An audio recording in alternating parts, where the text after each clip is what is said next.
Price lord, hallelujah. ದೇವರ ನಾಮಕ್ಕೆ ಸ್ತೋತ್ರವಾಗಲಿ. ಪ್ರಾರ್ಥನೆ ಮಾಡಿಕೊಳ್ಳೋಣ. ಸರ್ವ ಸೃಷ್ಟಿಕರ್ತನಾದಂಥ ತಂದೆ, ಮಗ, ಪರಿಶುದ್ಧನಾದಂಥ ತ್ರಿಯೇಕ ದೇವರೇ, ನಿಮ್ಮ ಪರಿಶುದ್ಧ ನಾಮಕ್ಕೆ ಸ್ತೋತ್ರವಾಗಲಿ. ಸ್ವಾಮಿ, ಈ ದಿವಸವು ಸಮಯವೂ ಕೂಡ ನಿಮ್ಮಿಂದ ನೇಮಕವಾದಂಥ ದಿವಸ ಸಮಯವಾಗಿದೆ. ಅದಕ್ಕಾಗಿ ನಿಮಗೆ ಸ್ತೋತ್ರವನ್ನು ಸಲ್ಲಿಸುವನಾಗಿದ್ದೇನೆ. ಈ ದಿವಸದ ಸಂದೇಶದ ಭಾಗವನ್ನು ಕೂಡ ಹೇರಳವಾಗಿ ಆಶೀರ್ವದಿಸಿರಿ. ಇದನ್ನು ಕೇಳುತ್ತಿರುವಂಥ ನನ್ನ ಸಹೋದರ ಸಹೋದರರು ಕೂಡ ಚೆನ್ನಾಗಿ ಕೇಳಿ ಅವರು ಅರ್ಥ ಮಾಡಿಕೊಂಡು ನಿಮ್ಮನ್ನೇ ಹಿಂಬಾಲಿಸಿ ನಿಮ್ಮಿಂದ ಆಶೀರ್ವಾದ ಪಡೆದುಕೊಳ್ಳುವಂತಾಗಲಿ. ಹಾಗೆ ಮಾಡುವುದಕ್ಕಾಗಿ ಸ್ತೋತ್ರ. ಯೇಸುವಿನ ನಾಮದಲ್ಲಿ ಪ್ರಾರ್ಥಿಸಿದ್ದೇನೆ, ನಮ್ಮ ತಂದೆ, ಆಮೇನ್. ಇದನ್ನು ಕೇಳುತ್ತಿರುವಂಥ ನನ್ನ ಸಹೋದರರೇ, ನಿಮಗೂ ನನ್ನ ನಮಸ್ಕಾರಗಳು. ದೇವರ ನಾಮಕ್ಕೆ ಸ್ತೋತ್ರವಾಗಲಿ. ಹಲ್ಲೆಲೂಯ. ಈ ದಿವಸದ ಸಂದೇಶದ ಭಾಗವು ಕೂಡ ಪುರುಷರ ಅಲಂಕಾರದ ಬಗ್ಗೆ ಭಾಗ 2. ಪುರುಷರ ಅಲಂಕಾರದ ಬಗ್ಗೆ ಭಾಗ 2 ವಚನದ ಕಡೆಗೆ ಹೋಗೋಣ. ದೇವರ ನಾಮಕ್ಕೆ ಸ್ತೋತ್ರವಾಗಲಿ. ಕೀರ್ತನೆಗಳು 147:11. ಕೀರ್ತನೆಗಳು 147:11. ಯೆಹೋವನು ಆನಂದಿಸುವುದು ತನ್ನ ಕೃಪೆಯನ್ನು ನಿರೀಕ್ಷಿಸುವ ಭಕ್ತರಲ್ಲಿಯೇ. ದೇವರು ಯಾರಲ್ಲಿ ಪ್ರೀತಿಸ್ತಾ ಇದ್ದಾರೆಂದು ದಾವೀದರಸರು ಈ ವಚನದ ಮೂಲಕ ತಿಳಿಯಪಡಿಸಿದ್ದಾರೆ. ಯೆಹೋವನು ಆನಂದಿಸುವುದು ತನ್ನ ಕೃಪೆಯನ್ನು ನಿರೀಕ್ಷಿಸುವ ಭಕ್ತರಲ್ಲಿ. ದೇವರ ವಾಕ್ಯವನ್ನು ತಿಳಿಯಪಡಿಸಿದ ಮೇಲೆ ಇವತ್ತು ಅದರಲ್ಲಿ ಯಾರು ಪ್ರೀತಿ ಇಡ್ತಾರೋ, ಯಾರು ಸತ್ಯ ಸುವಾರ್ತೆಯನ್ನು ಕೇಳ್ತಾರೋ, ಯಾರು ಪ್ರಾಪಂಚಿಕ ಕಡೆ ಹೋಗದೆ ದೇವರ ವಾಕ್ಯವನ್ನೇ ಅನುಸರಿಸಿ ದೇವರನ್ನೇ ಹಿಂಬಾಲಿಸುತ್ತಾರೋ, ದೇವರಲ್ಲಿ ಯಾರು ತನ್ನ ಪ್ರೀತಿಯನ್ನು ಇಟ್ಟು ಆನಂದಿಸಿ ಅವರ ಒಂದು ಮಾತಿಗೆ ವಿಧೇಯರಾಗಿ ಜೀವಿಸ್ತಾರೋ ಅವರನ್ನು ಮಾತ್ರ ದೇವರು ಏನು ಮಾಡ್ತಾರೆ, ನಿರೀಕ್ಷಿಸುತ್ತಾರೆ. ದೇವರು ಅಂಥವರಲ್ಲಿ ಪ್ರೀತಿಯನ್ನು ಇಡುತ್ತಾರೆ. ಏನೇ ಮಾಡಿದರೂ ಕೂಡ ನಾವು ದೇವರನ್ನು ಅರಿತುಕೊಂಡು ಈ ಲೋಕದ ವಿಷಯದಲ್ಲಿ ನಾವು ಅಲಂಕಾರ, ಇದನ್ನು ನಿನ್ನೆ ಕೂಡ ನಾವು ತಿಳಿದುಕೊಂಡಿದ್ದೇವೆ, ಅಲಂಕಾರ ಮಾಡಿಕೊಂಡು ಹೋಗುವುದಾದರೆ ಈ ಲೋಕದ ಜನಗಳನ್ನು ಮೆಚ್ಚಿಸುವುದಕ್ಕೋಸ್ಕರ, ನಾನಾ ರೀತಿಯಲ್ಲಿ ಅವರನ್ನು ಆನಂದಿಸುವುದಕ್ಕೋಸ್ಕರ ನಮ್ಮನ್ನೇ ನಾವು ಅಲಂಕಾರ ಮಾಡಿಕೊಂಡು ಹೋಗುವುದಾದರೆ ದೇವರ ನಡೆ ನುಡಿ ಕ್ರಿಯೆಗಳಿಗೆ, ದೇವರ ವಾಕ್ಯಗಳಿಗೆ ವಿರುದ್ಧವಾಗಿ ನಾನಾ ರೀತಿಯಲ್ಲಿ ನಮ್ಮ ಶರೀರದ ಅಲಂಕಾರಗಳು ಅಥವಾ ಚೈನು, ಬಂಗಾರದ ವಿಚಾರಗಳಲ್ಲಿಯೂ ಚೈನು, ಉಂಗುರ, ಬಟ್ಟೆಗಳಲ್ಲಿ, ಕಟ್ಟಿಂಗ್ಗಳಲ್ಲಿ ನಾನಾ ರೀತಿ ಅಲಂಕಾರ ಮಾಡಿಕೊಂಡು ನಾವು ಹೋಗುವುದಾದರೆ ಅಂಥವರಲ್ಲಿ ದೇವರು ಆನಂದಿಸುವುದಿಲ್ಲ. ದೇವರು ಆನಂದಿಸುವುದು ದೇವರ ವಾಕ್ಯಕ್ಕೆ ಯಾರು ವಿಧೇಯರಾಗಿ ಜೀವಿಸ್ತಾರೋ ಅಂಥವರಲ್ಲಿ ದೇವರ ಕೃಪೆ ಇರುತ್ತದೆ, ಅಂಥ ಭಕ್ತರಲ್ಲಿ ಇರುತ್ತದೆ ಎಂಬುದಾಗಿ ದಾವೀದರಸರು ಈ ಮಾತನ್ನು ನಮಗೆ ತಿಳಿಯಪಡಿಸಿದ್ದಾರೆ. ದೇವರ ನಾಮಕ್ಕೆ ಸ್ತೋತ್ರವಾಗಲಿ. ಹಲ್ಲೆಲೂಯ. ಹಾಗೆ ಮುಂದಿನ ವಚನಕ್ಕೆ ಹೋಗೋಣ. ಮತ್ತಾಯ 15:19. ಮತ್ತಾಯ 15:19. ಹೇಗೆಂದರೆ, ಮನಸ್ಸಿನೊಳಗಿಂದ ಕೆಟ್ಟ ಆಲೋಚನೆ, ಕೊಲೆ, ಹಾದರ, ಸೂಳೆಗಾರಿಕೆ, ಕಳ್ಳತನ, ಸುಳ್ಳು ಸಾಕ್ಷಿ, ಬೈಗಳು ಹೊರಟು ಬರುತ್ತವೆ.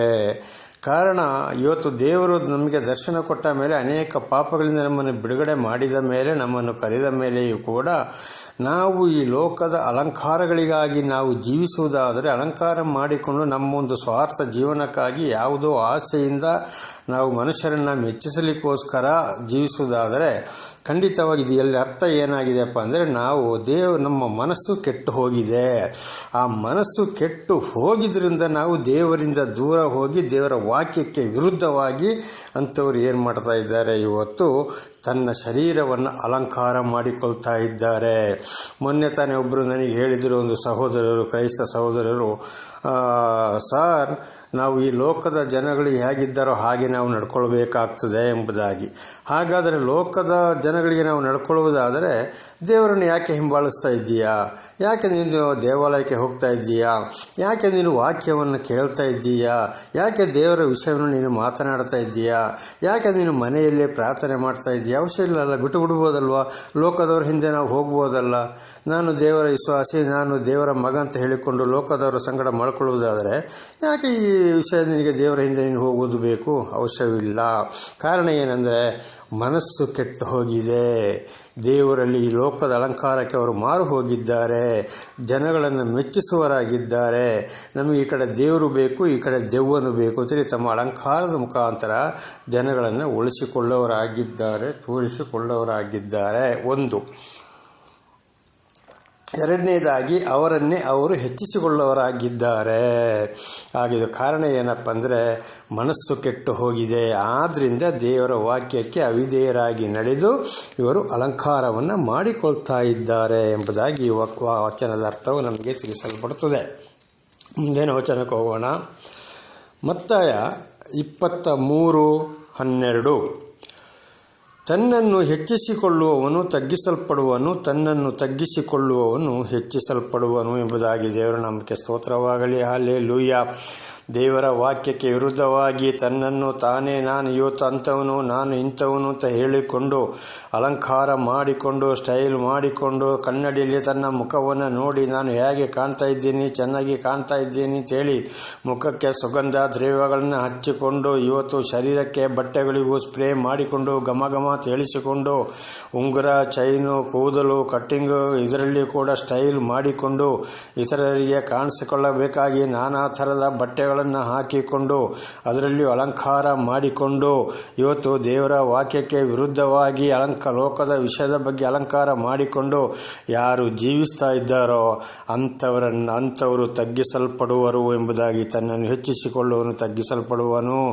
ತನ್ನನ್ನು ತಾನೇ ಬರಿದು ಮಾಡಿಕೊಂಡು ದೇವರ ವಾಕ್ಯಕ್ಕೆ ವಿಧೇಯರಾಗಿ ಜೀವಿಸುವುದಾದರೆ, ಆ ವಾಕ್ಯಕ್ಕೆ ನಾವು ವಿಧೇಯರಾಗುವುದಾದರೆ ಖಂಡಿತವಾಗಿ ಅಂಥವರನ್ನು ದೇವರು ಹೆಚ್ಚಿಸಲ್ಪಡುತ್ತಾರೆ. ದೇವರ ನಾಮಕ್ಕೆ ಸ್ತೋತ್ರವಾಗಲಿ. ಹಲ್ಲೆಲೂಯಾ. ಹಾಗೆ ಇವತ್ತು ಅನೇಕರನ್ನು ನಾವು ನೋಡ್ತಾ ಇದ್ದೇವೆ. ಅನೇಕರು ತನ್ನನ್ನು ತಾನೇ ಹೆಚ್ಚಿಸಿಕೊಂಡು ಅಲಂಕಾರ ಮಾಡಿಕೊಂಡವರು ಎಷ್ಟೋ ಜನ ಬಿದ್ದು ಹೋಗಿದ್ದಾರೆ. ಸ್ವಲ್ಪ ದಿವಸ ಮಾತ್ರ ಅವರ ಅಲಂಕಾರ ನಡೆಯುತ್ತದೆ, ಆಗ ಮತ್ತು ಅದರಲ್ಲಿ ಅವರು ಸಂತೋಷಗೊಳ್ಳವರಾಗಿದ್ದಾರೆ. ಆಮೇಲೆ ಖಂಡಿತವಾಗಿ ಅವರು ತಗ್ಗಿಸಲ್ಪಡುತ್ತಾರೆ. ಆವಾಗ ಕಡೆಯ ಸಮಯದಲ್ಲಿ ಅವರಿಗೆ ಗೊತ್ತಾಗುತ್ತೆ ನಮ್ಮನ್ನು ನಾವೇ ಕೆಡಿಸಿಕೊಂಡಿದ್ದೇವೆ ಎಂಬುದಾಗಿ. ಇದು ದೇವರ ಕಾರ್ಯವಾಗಿದೆ. ತನ್ನನ್ನು ತಾನೇ ತಗ್ಗಿಸಿಕೊಂಡು ಯಾರು ಬರಿದು ಮಾಡಿಕೊಂಡು ದೇವರ ವಾಕ್ಯಕ್ಕೆ ವಿಧೇಯರಾಗಿ ಸಂಪೂರ್ಣ ವಿಧೇಯರಾಗಿ ಜೀವಿಸ್ತಾರೋ ಅವರನ್ನು ಮಾತ್ರ ದೇವರು ಹೆಚ್ಚಿಸಲ್ಪಡುತ್ತಾರೆ. ಇಲ್ಲದಿದ್ದರೆ ನನಗೆ ಅಷ್ಟು ಲಕ್ಷ ರೂಪಾಯಿ ಕಾರ್ ಇದೆ, ಅಂಥ ಬಿಲ್ಡಿಂಗ್ ಇದೆ, ನಾನು ಇಂಗ್ಲೀಷ್ ಕಲ್ತಿದ್ದೇನೆ, ಅಲ್ಲಿಗೆ ಹೋಗ್ತಾ ಇದ್ದೇನೆ, ಇಲ್ಲಿಗೆ ಬರ್ತಾ ಇದ್ದೇನೆ, ಸಾಕ್ಷಿ ಕೊಡ್ತಾ ಇದ್ದೇನೆ, ವಾಕ್ಯ ಸಾರ್ತಾ ಇದ್ದೇನೆ ಅಂತ ನಾನಂತರದ ಅಲಂಕಾರವನ್ನು ಮಾಡಿಕೊಂಡು ಹೋಗ್ತಾರ. ತನ್ನನ್ನು ತಾನೇ ಹೆಚ್ಚಿಸಿಕೊಂಡು ಖಂಡಿತವಾಗಿಯೂ ಇಂಥವರನ್ನು ದೇವರು ತಗ್ಗಿಸಲ್ಪಡುವನಾಗಿದ್ದಾನೆ. ಹಲ್ಲೆಲೂಯಾ. ಹಾಗೆ ಇವತ್ತು ಈ ಮತ್ತಾಯ 23:12 ವಚನದ ಅರ್ಥವು ನಮಗೆ ತಿಳಿಸಲ್ಪಡುತ್ತದೆ. ಆದ್ದರಿಂದ ನಾವು ದೇವರೊಂದಿಗೆ ಜೀವಿಸುವುದಾದರೆ, ದೇವರು ನಮ್ಮನ್ನು ಕರೆದಿರುವುದಾದರೆ, ದೇವರ ಆತ್ಮ ನಮ್ಮಲ್ಲಿ ಇರುವುದಾದರೆ ಇದನ್ನು ಅರ್ಥ ಮಾಡಿಕೊಂಡು ಖಂಡಿತವಾಗಿಯೂ ನಾವು ಇತರರನ್ನು ನೋಡದೆ ಈ ಲೋಕದ ವಿಷಯ ಅಲಂಕಾರವನ್ನು ಮಾಡಿಕೊಳ್ಳದೆ ತನ್ನನ್ನು ತಾವೇ ಬರಿದು ಮಾಡಿಕೊಂಡು ದೇವರ ವಾಕ್ಯಕ್ಕನುಸಾರವಾಗಿ ನಾವು ಜೀವಿಸಿದರೆ ದೇವರು ನಮ್ಮನ್ನು ಆಶೀರ್ವಾದವನ್ನಾಗಿ ಮಾಡುತ್ತಾರೆ. ದೇವರ ನಾಮಕ್ಕೆ ಸ್ತೋತ್ರವಾಗಲಿ. ಹಾಗೆ ತನ್ನನ್ನು ತಾನೇ ಅಲಂಕಾರ ಮಾಡಿಕೊಳ್ಳುವವರು ಯಾರಾಗಿದ್ದಾರೆ? ಮತ್ತಾಯ 4ನೇ ಅಧ್ಯಾಯದಲ್ಲಿ ಓದುವಾಗ ಅವರನ್ನು ಸೈತಾನ ಅವರಲ್ಲಿ ಕಾರ್ಯ ಮಾಡ್ತಾ ಇದ್ದಾನೆ. ಅವರಲ್ಲಿ ಸೈತಾನನ ಆತ್ಮ ಇದೆ. ಅವರು ದೇವರೊಂದಿಗೆ ಹೋಗ್ತಾ ಇಲ್ಲ, ಅವರು ಸೈತಾನನ ಹಿಂದೆ ಹೋಗ್ತಾ ಇದ್ದಾರೆ. ಇದು 2 ಕೊರಿಂಥ 11ನೇ ಅಧ್ಯಾಯದಲ್ಲಿ ಕೂಡ ನಾವು ನೋಡುವಾಗ ಅಪೊಸ್ತಲನಾದ ಪೌಲರು ಕೊರಿಂಥ ಸಭೆಗೆ ಹೇಳ್ತಾರೆ, ತನ್ನ ಸೈತಾನನ ಸೇವಕರುಗಳು ಕೂಡ ದೇವರ ದೂತರಂತೆ ಫಲ ಫಲ ಫಲ ಫಲ ಫಲ ಎಂಬುದಾಗಿ ಹೊಳಿತಾರಂತೆ. ಆದರೆ ಅವರು ದೇವರ ಸೇವಕರಲ್ಲ, ಅವರು ಸೈತಾನನ ಸೇವಕರು ಎಂಬುದಾಗಿ ಬಹಳ ಅಲಂಕಾರ ಮಾಡಿಕೊಂಡು ಬರ್ತಾರೆ. ದೇವರ ದೂತರಾಗಿ ಅವರು ಕಾಣಿಸಿಕೊಳ್ತಾರೆ. ಅದರಲ್ಲಿ ಆಶ್ಚರ್ಯ ಏನು ಇಲ್ಲ. ಅವರು ಸೈತಾನನ ಸೇವಕರುಗಳು, ಅಲಂಕಾರ ಮಾಡಿಕೊಳ್ಳುವವರು ಸೈತಾನನನ್ನು ಹಿಂಬಾಲಿಸ್ತಾ ಇದ್ದಾರೆ ಎಂಬುದಾಗಿ ಅಪೊಸ್ತಲನಾದ ಪೌಲರು 2 ಕೊರಿಂಥ 11ನೇ ಅಧ್ಯಾಯದಲ್ಲಿ ಇದನ್ನು ಸ್ಪಷ್ಟವಾಗಿ ನಮಗೆ ತಿಳಿಯಪಡಿಸ್ತಾ ಇದ್ದಾರೆ. ದೇವರ ನಾಮಕ್ಕೆ ಸ್ತೋತ್ರವಾಗಲಿ. ಹಲ್ಲೆಲೂಯಾ. ಹಾಗೆ ಯಾವುದೇ ಕಾರಣಕ್ಕೂ ದೇವರಿಂದ ಕರೆಯಲ್ಪಟ್ಟವರು, ದೇವರಿಂದ ಆಶೀರ್ವಾದ ಹೊಂದಿದವರು ಅಲಂಕಾರ ಮಾಡಕ್ಕೆ ಹೋಗುವುದೇ ಇಲ್ಲ.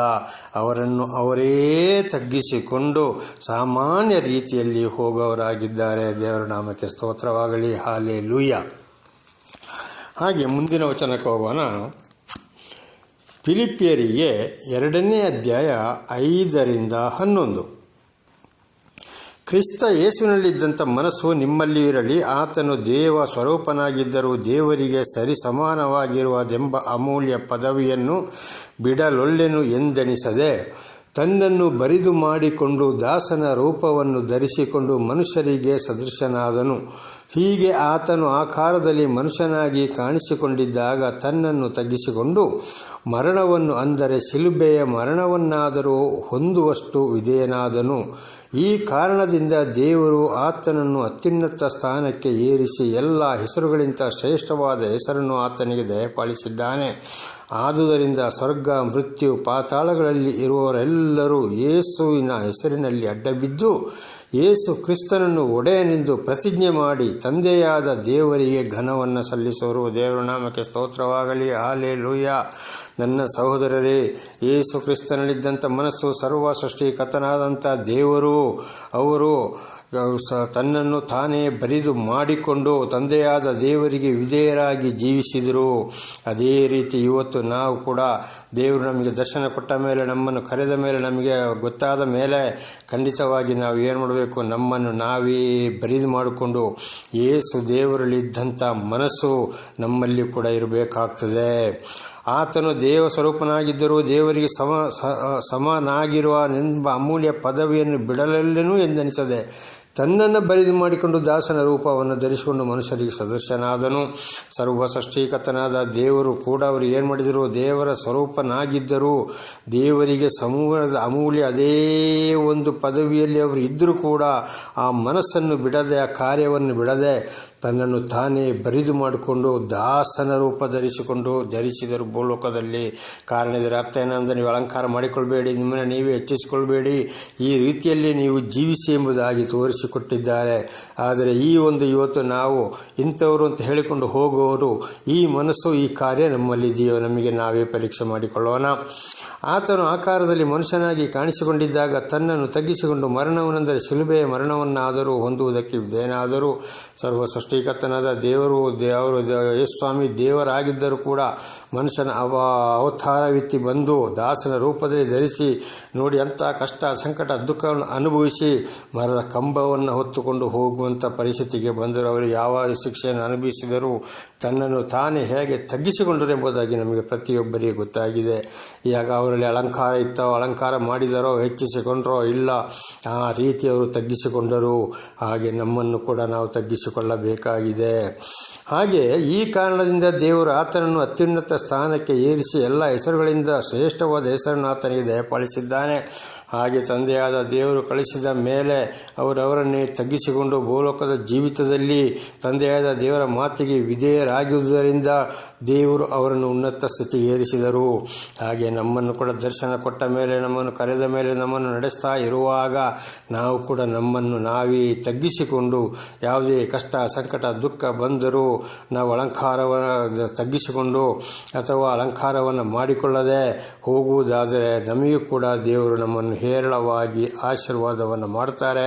ಉನ್ನತ ಸ್ಥಾನಕ್ಕೆ ನಮ್ಮನ್ನು ಕೂಡ ಏರಿಸುವರಾಗಿದ್ದಾರೆ. ಆದುದರಿಂದ ಸ್ವರ್ಗ, ಮೃತ್ಯು, ಪಾತಾಳಗಳಲ್ಲಿರುವವರೆಲ್ಲರೂ ಯೇಸುವಿನ ಹೆಸರಿನಲ್ಲಿ ಅಡ್ಡ ಬಿದ್ದು ಯೇಸು ಕ್ರಿಸ್ತನ ಒಡೆಯನೆಂದು ಪ್ರತಿಜ್ಞೆ ಮಾಡಿ ತಂದೆಯಾದ ದೇವರಿಗೆ ಘನವನ್ನು ಸಲ್ಲಿಸುವರು. ದೇವರ ನಾಮಕ್ಕೆ ಸ್ತೋತ್ರವಾಗಲಿ. ಹಲ್ಲೆಲೂಯಾ. ಹಾಗೆ ಇವತ್ತು ಅಲಂಕಾರವನ್ನು ಮಾಡಿಕೊಳ್ಳದೆ ನಮ್ಮನ್ನು ನಾವೇ ತಗ್ಗಿಸಿಕೊಂಡು ಹೋಗುವುದಾದರೆ ನಮಗೂ ಕೂಡ ತಂದೆಯಾದ ದೇವರಿಂದ ನಮಗೂ ಕೂಡ ಘನ ಮಾನವನ್ನು ನಮಗೂ ಅವರು ಸಲ್ಲಿಸುವವರಾಗಿದ್ದಾರೆ. ನಮ್ಮ ಮೇಲೆ ದೇವರು ಪ್ರೀತಿ ಇಡುವವರಾಗಿದ್ದಾರೆ. ಅದಕ್ಕೆ ಯೇಸು ಕ್ರಿಸ್ತರು ದೇವರಾಗಿದ್ದರೂ ಕೂಡ ಸರ್ವವನ್ನು ಸೃಷ್ಟಿ ಮಾಡಿ ಆದಿಯು ಅಂತ್ಯವು ಎಲ್ಲವೂ ಅವರೇ, ಪ್ರಾರಂಭವು ಸಮಾಪ್ತಿಯು ಅವರೇ. ಎಲ್ಲರಿಗೂ ಗೊತ್ತಿದೆ ಇದು, ಬೈಬಲನ್ನು ಓದಿ ತಿಳಿದವರಿಗೆ. ಹಾಗಿದ್ದರೂ ಕೂಡ ಇವತ್ತು ಅಲಂಕಾರದಲ್ಲಿ ಬಹಳ ಜನ ಹೆಚ್ಚಿಸಿಕೊಂಡು ಹೋಗ್ತಾರೆ. ಅದೇ ಮತ್ತಾಯ 23:12 ಏರಿದವನು ತಗ್ಗಿಸಲ್ಪಡುವುದು, ತಗ್ಗಿದವರನ್ನು ಏರಿಸಲ್ಪಡುವುದು ಎಂಬುದಾಗಿ ನಮ್ಮ ಯೇಸು ಕ್ರಿಸ್ತನ ಜೀವಿತದಲ್ಲಿ ನಾವು ಜೀವಿಸಿದರೆ ಮಾತ್ರ ತಂದೆಯಾದ ದೇವರ ಪ್ರೀತಿ ನಮ್ಮಲ್ಲಿ ಇರುತ್ತದೆ. ನಾವು ತಂದೆಯಾದ ದೇವರ ಬಳಿಗೆ ಹೋಗಲು ಸಾಧ್ಯ. ಸರಿಯಾಗಿ ವಾಕ್ಯಕ್ಕೆ ವಿಧೇಯರಾಗಿ ಜೀವಿಸಬೇಕಾಗಿದೆ, ಅಲಂಕಾರವನ್ನು ಬಿಟ್ಟು. ದೇವರ ನಾಮಕ್ಕೆ ಸ್ತೋತ್ರವಾಗಲಿ. ಹಲ್ಲೆಲೂಯಾ. ಹಾಗೆ ಮುಂದಿನ ವಚನಕ್ಕೆ ಹೋಗೋಣ. ದೇವರ ನಾಮಕ್ಕೆ ಸ್ತೋತ್ರವಾಗಲಿ. ಹಲ್ಲೆಲೂಯಾ.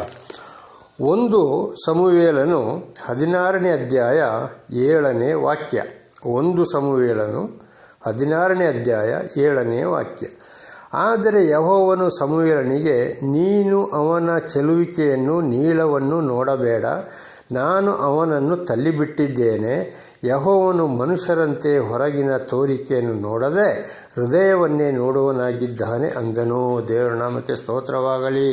ಈ ವಾಕ್ಯದ ಅರ್ಥ, ನನ್ನ ಸಹೋದರರೇ, ತನ್ನನ್ನು ತಾನೇ ಯಾರು ಏರಿಸಿಕೊಂಡು ಚಳುವಳಿಕೆಯನ್ನು ಅಲಂಕಾರವನ್ನು ಮಾಡಿಕೊಂಡು ಹೆಚ್ಚಿಸಿಕೊಳ್ಳುತ್ತಾರೋ ಅಂಥವರನ್ನು ದೇವರು ತಳ್ಳಿ ಬಿಟ್ಟಿದ್ದಾರೆ.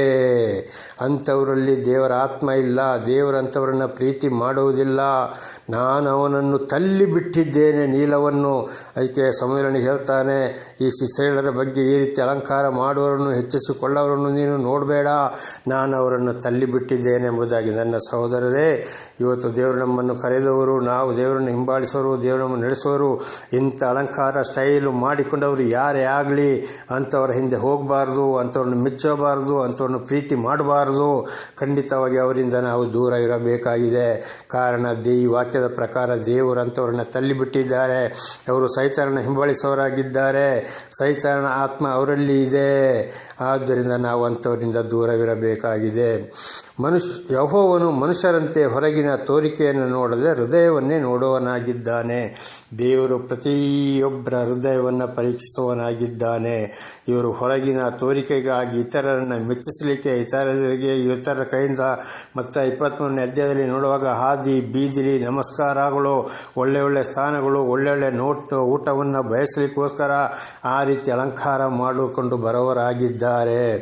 ಆದರೆ ಪ್ರತಿಯೊಬ್ಬರ ಹೃದಯವನ್ನು ಪರೀಕ್ಷಿಸುವವರಾಗಿದ್ದಾರೆ ದೇವರು. ಇದನ್ನು ನಾವು ಬಹಳ ಕಡೆ ಓದಬಹುದು. ದೇವರಿಗೆಲ್ಲವೂ ಬಟ್ಟ ಬಯಲಾಗಿದೆ. ದೇವರು ಅಲಂಕಾರವನ್ನು ಮಾಡುವುದಿಲ್ಲ ಅಂತವರನ್ನು ದೇವರು ತಳ್ಳಿಬಿಟ್ಟಿದ್ದಾನೆ. ಅವರ ಹೃದಯವು ಕೂಡ ಸರಿ ಇಲ್ಲ. ಇದು ವಿಶೇಷವಾಗಿ 1 ಪೇತ್ರ 4ನೇ ಅಧ್ಯಾಯ 16ನೇ ವಚನದಲ್ಲಿ ಕೂಡ ನೋಡುವಾಗ ಇಂಥವರಿಗೆ ಆಗಲೇ ತೀರ್ಪು ಆಗಿ ಹೋಗಿದೆ ಎಂಬುದಾಗಿ ಅಲ್ಲಿ ಸ್ಪಷ್ಟವಾಗಿ ಬರೆಯಲ್ಪಟ್ಟಿದೆ. ಆದ್ದರಿಂದ ನನ್ನ ಸಹೋದರರೇ, ನಾವು ಖಂಡಿತವಾಗಿ ಅಲಂಕಾರವನ್ನು ಮಾಡದೆ ನಮ್ಮನ್ನು ನಾವೇ ಬರಿದು ಮಾಡಿಕೊಂಡು ದೇವರು ನಮ್ಮನ್ನು ನಡೆಸುವಾಗ ಅದರಂತೆ ನಾವು ವಿಧೇಯರಾಗಿ ನಡೆದು ದೇವರಿಂದ ಆಶೀರ್ವಾದವನ್ನು ಹೊಂದಿಕೊಳ್ಳೋಣ. ದೇವರ ನಮಗೆ ಸ್ತೋತ್ರವಾಗಲಿ. ಪ್ರಾರ್ಥನೆ ಮಾಡಿಕೊಳ್ಳೋಣ. ಸರ್ವ ಸೃಷ್ಟಿಕರ್ತನಾದಂಥ ತಂದೆ, ಮಗ, ಪರಿಶುದ್ಧನಾದಂಥ ತ್ರಿಯೇಕ ದೇವರೇ, ನಿಮ್ಮ ಪರಿಶುದ್ಧ ನಾಮಕ್ಕೆ ಸ್ತೋತ್ರವಾಗಲಿ. ಸ್ವಾಮಿ, ಈ ಒಂದು ಸಂದೇಶದ ಭಾಗವನ್ನು ಕೂಡ ನನ್ನ ಸಹೋದರರಿಗೆ ತಿಳಿಸಲು ನೀವು ಆಶೀರ್ವಾದ ಮಾಡಿದ್ದಕ್ಕಾಗಿ ಸ್ತೋತ್ರ. ಇದನ್ನು ಕೇಳುತ್ತಿರುವಂಥ ನನ್ನ ಸಹೋದರರು ಚೆನ್ನಾಗಿ ಅರ್ಥ ಮಾಡಿಕೊಂಡು ಏನಾದರೂ ಅವರಲ್ಲಿ ತಪ್ಪುಗಳು ಬಂದು ಹೋಗಿದ್ದರೆ ತಿದ್ದಿಕೊಂಡು ಸರಿಸಮನಾಗಿ ಮಾಡಿ ಪಶ್ಚಾತ್ತಾಪಪಟ್ಟು ನಿಮ್ಮಿಂದ ಆಶೀರ್ವಾದವನ್ನು ಹೊಂದುವಂಥವರಾಗಲಿ, ಇತರರಿಗೂ ಸಾಕ್ಷಿ ನುಡಿಯುವಂತಾಗಲಿ. ನೀವು ಅವರ ಮೂಲಕ ಹೀಗೆ ಮಾಡುವುದಕ್ಕಾಗಿ ಸ್ತೋತ್ರ. ಅವರನ್ನು ಹೇರಳವಾಗಿ ಕ್ಷಮಿಸುವುದಕ್ಕೂ ಆಶೀರ್ವಾದ ಮಾಡುವುದಕ್ಕಾಗಿಯೂ ಸ್ತೋತ್ರ. ನಿಮ್ಮೆಲ್ಲ ಉಪಕಾರಗಳಿಗಾಗಿ ಕೃತಜ್ಞತಾ ವಂದನೆಗಳು. ಯೇಸುವಿನ ನಾಮದಲ್ಲಿ ಪ್ರಾರ್ಥಿಸಿದ್ದೇನೆ ನಮ್ಮ ತಂದೆಯೇ, ಆಮೇನ್. ಇದನ್ನು ಕೇಳುತ್ತಿರುವಂಥ ನನ್ನ ಸಹೋದರರೇ, ನಿಮಗೂ ನನ್ನ ಧನ್ಯವಾದಗಳು. ದೇವರು ನಿಮ್ಮನ್ನು ಹೇರಳವಾಗಿ ಆಶೀರ್ವದಿಸಲಿ.